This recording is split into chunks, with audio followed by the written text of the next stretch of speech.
اس سوال کیا کہ اسلام کورونا جیسی مہاماری کے بارے میں کیا کہتا ہے؟ کیا نبی صلی اللہ علیہ وسلم کے دور میں کبھی ایسی مہاماری آئی تھی؟ اظہاران صاحب نے سوال پوچھا. تو مہاماری، وبا، پلیگ، تو یہ صحابہ کے زمانے میں ایسا ہوا، آپ صلی اللہ علیہ وسلم کے زمانے میں آیا. آپ صلی اللہ علیہ وسلم کے زمانے میں قریش پر کال پڑا وہاں مکے میں، تو وہ مدد کے لیے آپ صلی اللہ علیہ وسلم ان کی مدد فرمائی. یعنی حالانکہ ان سے جنگ تھی اور وہ بدترین دشمن تھے آپ صلی اللہ علیہ وسلم کے، انہوں نے گٹھ جوڑ کیا تھا یہودیوں سے اور منافقین سے، لیکن آپ صلی اللہ علیہ وسلم ان کی مدد فرمائی اس موقع پر. اور اسی طرح صحابہ کے دور میں ایک امواس کال کے نام سے ایک بیماری، پلیگ، وبا آئی. تو امواس یہ بیت المقدس کے پاس ایک چھوٹے سے گاؤں کا نام ہے، وہاں سے یہ پھیلی تھی. اچھا، اس سے 100 سال پہلے تقریباً 541 عیسوی میں مصر میں ایک وبا پھیلی تھی. تو اسی کا ایکسٹینشن تھا یہ جو وبا تھی. حضرت عمر فاروق رضی اللہ تعالیٰ عنہ زمانے میں اس کو چنیان بولتے ہیں، اس بادشاہ کا نام تھا. تو اس نے غفلت برتی اور پورے انتظامات نہیں کیے، وہ جانور مر گئے، کھلا چھوڑ دیا، وبا پھیل گئی اور ملکوں میں پھیل گئی، اور ان کے جو ملک تھے وہ بھی نکل گئے ان کے ہاتھوں سے. یہ تو 541 میں ہوا. پھر 640 میں، یعنی 18 ہجری 640 عیسوی، سیدنا حضرت عمر فاروق رضی اللہ تعالیٰ عنہ زمانے میں وبا آئی امواس کے نام سے. امواس وہ چھوٹا گاؤں تھا، اس میں پھیلی، پھر وہ پوری جگہ پھیل گئی. اس کو عام الرمادہ بولتے ہیں، یعنی قحط سالی کا سال. وہاں بھی غلے کی کمی ہو گئی تھی، جو اسلامی کیپٹل تھی مدینہ منورہ، اس میں بھی ایسا ہو گیا تھا کہ یعنی بھوک مری عام ہو گئی تھی.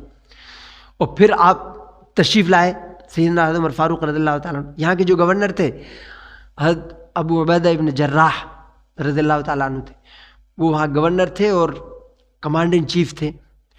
تو آپ نے ان کو حکم دیا کہ آپ آ جاؤ یہاں سے. تو انہوں نے کہا نہیں، میں مسلمانوں کو چھوڑ کر بے یار و مددگار یہاں سے نہیں آ سکتا. تو وہ نہیں آئے. حضرت ابو عبیدہ بن جراح کا جو شہادت ہوئی اسی میں ہوئی، اسی پلیگ میں.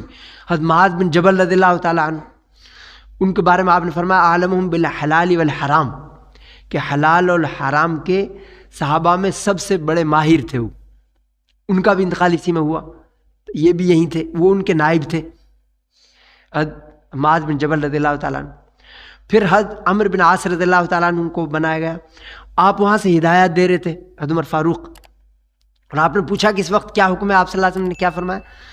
تو انہوں نے بتایا کہ آپ صلی اللہ علیہ وسلم کا حکم یہ ہے کہ اگر تم سنو، اذا سمعتم بارضٍ، اگر تم سنو کہ کسی جگہ میں وبا پھیلی ہے، فلا تدخلوها، تو وہاں مت جاؤ. اور اسی طرح جو لوگ وہاں ہیں وہ باہر نہ جائیں.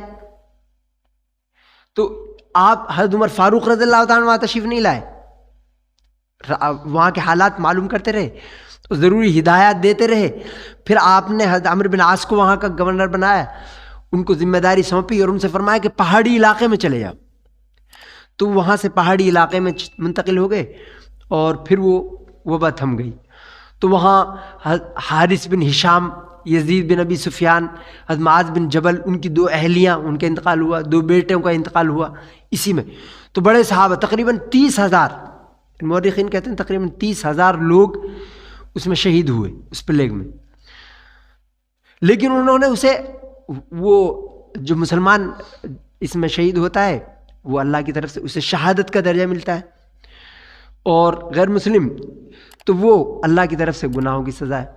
تو اس لیے آدمی اللہ کی اطاعت، ایمان، اعمال صالحہ کے ذریعے اور ضروری تدابیر اختیار کرے.